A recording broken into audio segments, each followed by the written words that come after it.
TIAN X Science is where science meets the unknown. And my name's TIAN. I'm from China. If a hammer appeared in rocks dating back hundreds of thousands of years, would it mean history is wrong? Or are we wrong? And this is merely the beginning. In 1938, in a small town named London in Texas, yes, London, Texas, a couple named Han was taking a walk along a steep riverbank. Along the way, they discovered a strange stone. A piece of wood protruded from a sandstone boulder, looking just like an ordinary branch sealed inside the rock. Out of curiosity, they took the stone home and placed it on their mantelpiece as a souvenir. The stone sat there for nearly a decade without attracting any attention.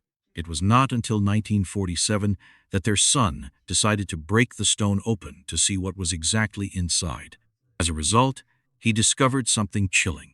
A wooden handle was firmly embedded in the rock, extending inward and connecting to a metal structure. Upon closer inspection, it was confirmed to be a hammer. At first glance, it was just an ordinary hammer with a wooden handle and an iron head, nothing special. The problem was that it was sealed entirely inside a rock. Initial estimates suggested that the age of this rock was about 1,000 to 3,000 years old. This obviously did not make sense. Humans 3,000 years ago could not possibly manufacture an iron hammer and had not even mastered metallurgy. In that era, Neanderthals had just appeared on Earth, and humans could only chip away at stone tools. Yet an iron hammer seemed to have been left behind at some ancient construction site, quietly buried in ancient rock, waiting for modern humans to discover it. Later, this discovery became known as the London Hammer, and gradually became one of the most famous and highly controversial mysterious artifacts in the world. Numerous books, articles, and documentaries have been published around it, generating millions of online views. Some view it as evidence of the existence of advanced ancient civilizations. Some believe it is a relic left by extraterrestrial visitors. Others think it is nothing more than a chronological misjudgment. But before debating who is right and who is wrong, we need to understand a broader phenomenon first. The London Hammer is by no means the only bizarre artifact discovered in the past 200 years. There are many similar cases, and they all pose the same embarrassing question to science. What if we actually know far too little about our own past?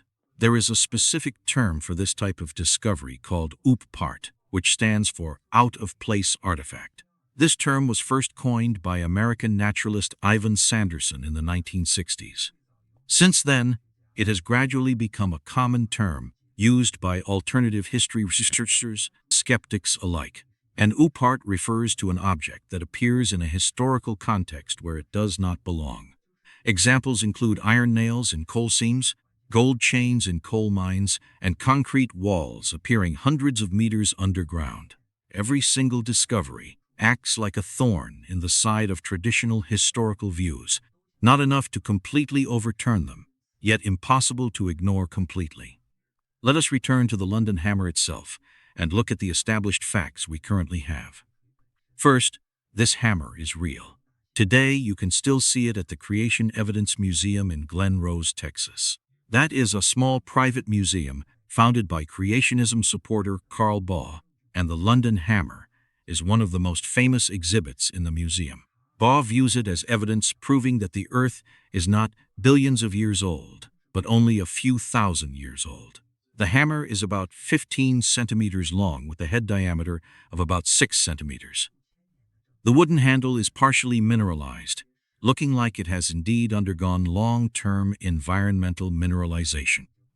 According to data published by supporters, the metal composition of the hammer head is approximately 96% iron, 2.5% chlorine, and less than 1% sulfur. Such a composition ratio is indeed somewhat unusual.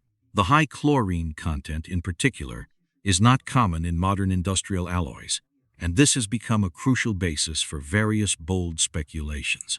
Supporters of the ancient civilization theory usually emphasize a few key points. First, the hammer was found in a rock believed to be hundreds of thousands of years old, so the hammer itself must be of the same age.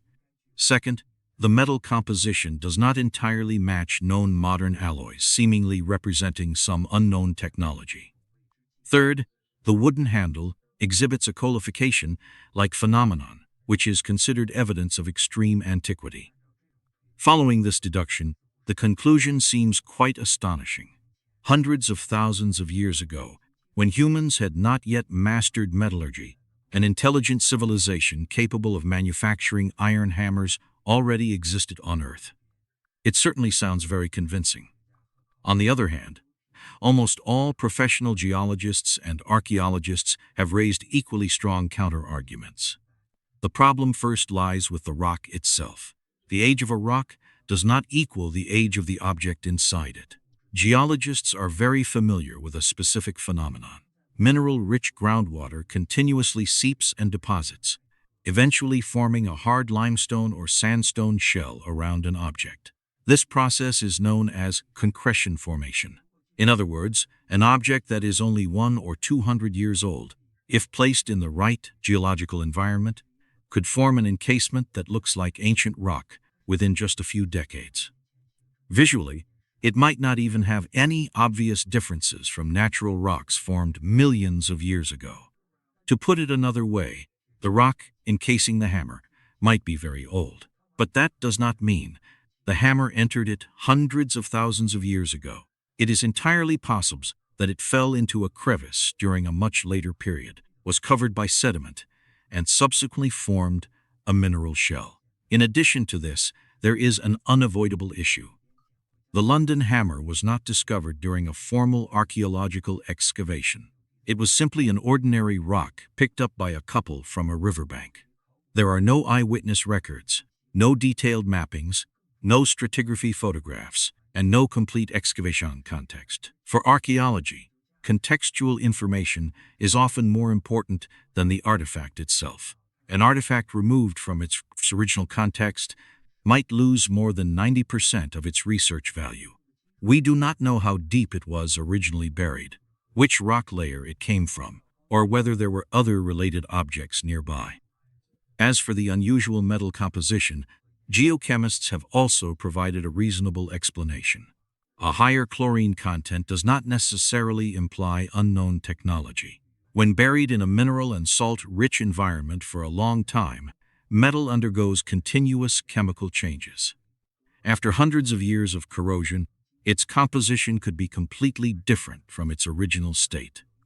Therefore, a hammer buried in the mineralized soil of Texas for a century or two could entirely develop the chemical composition it has today. Furthermore, there is an even more interesting detail regarding the style of the hammer itself. Aesthetically, this hammer is completely identical to the tools used by American miners and farm workers in the mid to late 19th century.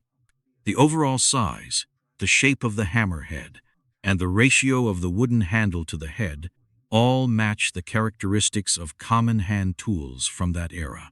In 19th century Texas, miners frequently lost tools in mine crevices, riverbank wash zones, or abandoned mining sites.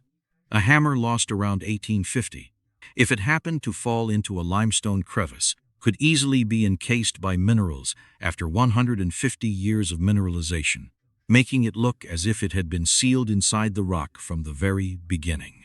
However, there is a crucial point here. While the skeptic's explanation is perfectly reasonable, it has not been conclusively proven either. To this day, no one has conducted a complete radiocarbon dating test on the wooden handle, nor has anyone used methods capable of definitively determining the formation process to systematically analyze the rock layer encasing the hammer. Simply put, currently no one can prove with 100% certainty that this stone shell formed around the hammer later on. And similarly, no one can prove that the hammer was sealed within the rock from the very start. The core of the issue is that the museum owner Carl Baugh has consistently refused to allow independent researchers access to this artifact, which has only intensified the debate.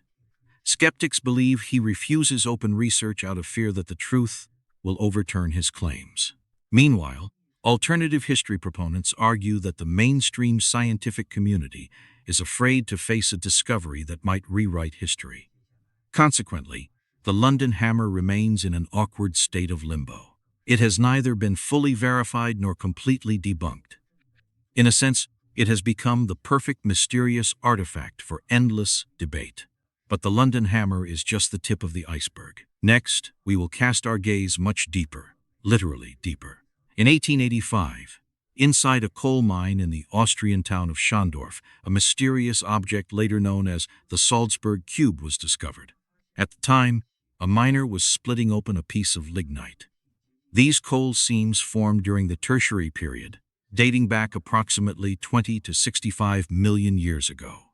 Right inside the coal block, he found a strange metal object. It was roughly cubic in shape with slightly bulging sides and a distinct regular groove circling its exterior. The object weighed about 700 grams.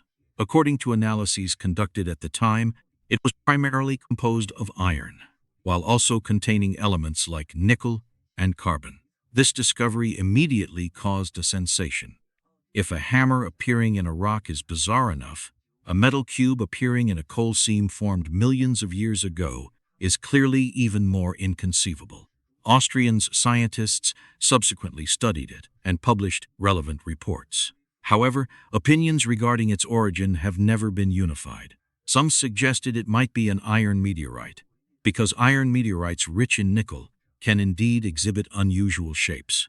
But others pointed out that the regular groove around it was too precise to be easily explained as a natural formation, making it look more like an artificial product. Later, this object was displayed in a museum in Linz, after which it disappeared from its showcase and was once thought to be lost. Years later, it was rediscovered in a storage room and examined once again. The new conclusion suggested that it was highly likely just a cast iron counterweight from 19th century mining equipment. Perhaps it accidentally fell into the coal seam during the mining process and was later mistaken by someone as a mysterious relic from an ancient era. Nevertheless, the story of the multi-million-year-old metal cube had already spread across the world. Even though a more logical explanation emerged later, it remains highly active in various books, documentaries, and websites. There is another important principle to remember here.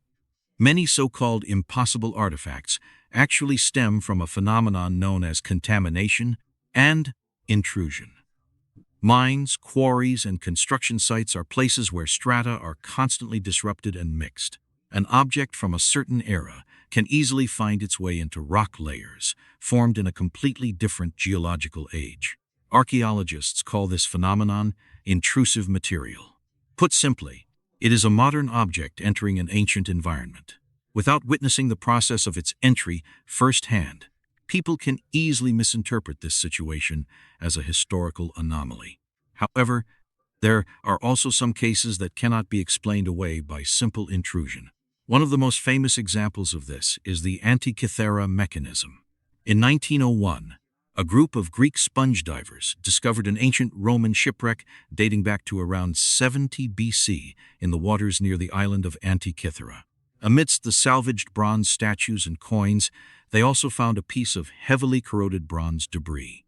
Initially, no one paid any attention to it. Among all the recovered artifacts, it just looked like another unremarkable piece of scrap metal. But when scientists began to clean it, they were shocked to discover that a complex mechanical structure was hidden inside this bronze. It contained over 30 precisely interlocking bronze gears connected to form a multi-stage operating system. It was a machine, and a machine so complex that it exceeded everyone's expectations. To unlock its secrets, scientists spent over a full century.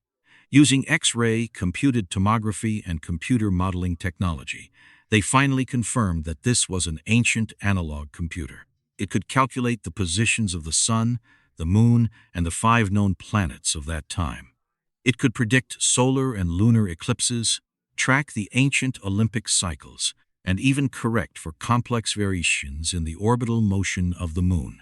It was not until the 14th century in Europe that humanity would once again create mechanical devices of a comparable level of complexity. This means there is a gap of a full 1,500 years between the two. Strictly speaking, The Antikythera Mechanism does not qualify as an OOPArt like the London hammer, because its age is undisputed and its origin is very clear, being ancient Greece from the 2nd to the 1st century BC. Yet, from another perspective, it remains an impossible artifact. According to traditional understanding, this level of technological sophistication simply should not have existed in that era. And this leads to an even more thought-provoking question. During the long, dark ages of human history, amidst wars and the collapse of civilizations, just how much knowledge and technology have we actually lost? The Antikythera Mechanism reminds us of an important fact. Technological progress is not a straight line, pointing eternally upwards. We are accustomed to thinking that human development marched directly from stone axes to smartphones, moving strictly from the simple to the complex. But real history is far less straightforward. Civilizations are born, they flourish, and they eventually fall. And disappearing right alongside these civilizations are their knowledge, techniques, and craftsmanship. The ancient Romans possessed concrete technology capable of lasting 2,000 years. Yet after the fall of the Roman Empire, this technique was lost for centuries. The ancient Egyptians had numerous stone-cutting techniques that we still do not fully comprehend today. Damascus steel, Greek fire, and the Antikythera Mechanism are all examples of technologies that were created, utilized, and then gradually vanished into history. However, there is still a massive chasm between lost human technologies and a hypothetical 300-year-old civilization. The Antikythera Mechanism is astonishing, but it does not violate the laws of physics, nor does it challenge the human historical timeline. It simply proves that the ancient Greeks were far more advanced than we previously thought, rather than proving the existence of an unknown civilization hundreds of thousands of years ago. To make such a bold claim, a completely different caliber of evidence would be required. Nevertheless, there are some mysteries that continue to spark endless debate. In the mining areas near Ottosdal, South Africa, miners have been discovering strange metal spheres in ancient rock formations for decades. These spheres are found in a layer of rock believed to be about 2.8 billion years old. Their diameters range from 2.5 to 10 centimeters, and their surfaces are unusually smooth. Some spheres even have multiple parallel grooves running around their equators, making them look as if they were precision machined on a lathe. When photos of these objects spread across the globe, speculations flooded in. Some people believed they were products left behind by ancient extraterrestrial civilizations. Others thought they were evidence of an advanced civilization that existed billions of years ago. Some even referred to them as fossilized alien eggs. However, reality remains far less mystical. Geological studies have shown that these so-called metal spheres are actually naturally formed concretions. They are natural structures that gradually took shape during the continuous deposition of minerals around a central crystalline core. Those parallel grooves are simply layered textures formed by the long-term deposition of different mineral strata. The truth is, nature is exceptionally skilled at creating regular geometric patterns. Snowflake crystals and the columnar jointing of basalt are classic examples. These South African metal spheres merely add one more entry to that list. Another famous case is the Baghdad Battery discovered in Iraq. This clay jar contains a copper cylinder and an iron rod inside, dating back to the Parthian period, roughly 2,000 years ago. If an acidic liquid like vinegar or grape juice is poured into the container, an electrical potential difference is generated between the copper and the iron, thereby forming a primitive battery. The question is, why would the ancient Parthians need batteries? Some suggest they might have been used for electroplating gold onto jewelry. Others argue that it was not a battery at all, but rather an ordinary vessel used to store parchment scrolls, and its electricity-generating capability is purely a coincidence. To this day, this debate lacks a definitive conclusion. The Baghdad Battery constantly straddles the blurry boundary between science and mystery, remaining one of the most intriguing ancient artifacts ever found. But the truly fascinating question lies right here. What if this evidence is actually real? What if these out-of-place artifacts are not dating errors or stratigraphical contaminations, but genuinely originate from a past we do not yet understand? Supporters of this viewpoint even include researchers holding advanced academic degrees. Their argument is quite straightforward. They believe there are simply too many of these cases for all of them to be mistakes. Metal objects in coal seams, anomalous marks in solid rock, and ancient structures of unknown purpose. Proponents argue that even if each individual case could be separately explained away as a misjudgment, contamination, or coincidence, when you look at all these cases together, they form a pattern worthy of serious attention. They like to use a specific analogy. If you find one coin on the ocean floor, it might just be a coincidence. Finding 10 coins could still be a coincidence. But if you find 100 coins, people will naturally suspect that there is a shipwreck nearby. In their view, out-of-place artifacts follow the exact same logic. The issue is that critics have a completely different response to this. They argue that the current evidence is nowhere near sufficient to support such a conclusion, and the reason is quite simple. First, the vast majority of these so-called out-of-place artifacts were discovered in the 19th or early 20th century. The scientific recording standards of that era pale in comparison to today. Many discoveries lacked the involvement of independent experts, had no complete excavation records, lacked detailed photographs, and failed to preserve even the most basic contextual environment of the unearthing. What we are left with are often just stories that have been retold multiple times. Second, there is a glaring selection bias at play. People love a good mystery. Books, documentaries, and videos about impossible artifacts are endlessly produced. But the cases that are ultimately proven to be simple misunderstandings receive almost no attention. After all, nobody wants to watch a 2-hour documentary titled "We Finally Found Out It Is Just an Ordinary 19th Century Hammer." But if the title changes to "A Mysterious 300,000-year-old Artifact," the situation is entirely different. This transmission bias creates an illusion, making it seem as though mysterious cases far outnumber the reality. The third point serves as the strongest argument for skeptics. If a highly developed ancient civilization truly existed on Earth, it definitely would not have left behind just a single hammer. It should have left massive amounts of evidence. Building foundations, mining waste, industrial ruins, soil chemical pollution, and even atmospheric composition changes. Modern human civilization has only existed for a few millennia, yet its footprint spans the entire globe. From microplastics in the deep ocean trenches to radioactive isotopes in Antarctic ice cores, the mark of modern civilization is practically ubiquitous. If an advanced civilization existed hundreds of thousands of years ago, the geological trace it left behind should theoretically be highly noticeable. Yet the reality is that we have found absolutely zero evidence of this.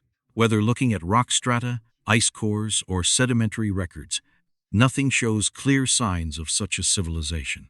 A single hammer might be labeled an anomaly, but the total absence of all other corroborating evidence acts as proof against the theory itself. Amidst this debate, however, some scientists have proposed a rather brilliant new perspective. They are not claiming that a civilization existed on Earth 3,000 years ago. Instead, they are asking a different question. If such a civilization truly existed, would we definitely be able to find it today? In 2018, astrophysicist Gavin Schmidt and astrobiologist Adam Frank published a famous paper titled The Silurian Hypothesis. The name derives from a fictional reptilian race, the Silurians, in a science fiction television series. In that paper, they posed a thought-provoking question. If an industrial civilization existed on Earth millions of years before humans appeared, what evidence could still be found today? The answer surprises many people. Almost nothing would be left. Over the span of 10 million years, even reinforced concrete structures would completely weather and crumble away. Plastics would degrade and vanish. Metals would oxidize, corrode, and ultimately blend into the rock strata. What might actually survive are not buildings, tools, or machines, but rather anomalous signals hidden deep within the geological record. For instance, abnormal shifts in carbon levels within sedimentary rocks, traces left by the combustion of fossil fuels, residues of certain synthetic chemical compounds, and unnatural deviations in isotopic ratios. In other words, if we truly want to test a hypothesis of an ancient industrial civilization, we should not be looking for hammers and nails, but rather these deeper geochemical signatures. It must be emphasized that the Silurian Hypothesis does not assert that ancient civilizations actually existed. It is fundamentally a methodological thought experiment. What scientists really want to ask is this: if such a civilization ever existed, are the methods we currently use to look for evidence genuinely correct? The answer is likely no, or at least not entirely correct. Modern geology focuses primarily on fossils, minerals, and stratigraphical evolution. It is not a disciplinary framework built for the purpose of hunting down ancient industrial activity. Perhaps certain traces do exist, we just do not know how to identify them yet. Or perhaps we are simply not looking in the right places. And all of this ultimately brings us back to the London hammer and those famous out-of-place artifacts. Are they truly evidence of ancient civilizations? The answer is almost certainly no. But are they fascinating? Unquestionably so. Do they prompt us to ask the right questions? Absolutely. Because the true value of these artifacts never lies in the objects themselves, but in how they force us to rethink the boundaries of our own knowledge. We live on a planet with a 4.5 billion year history, while human civilization has only truly existed for a fleeting few thousand years. On a geological scale, this does not even qualify as the blink of an eye.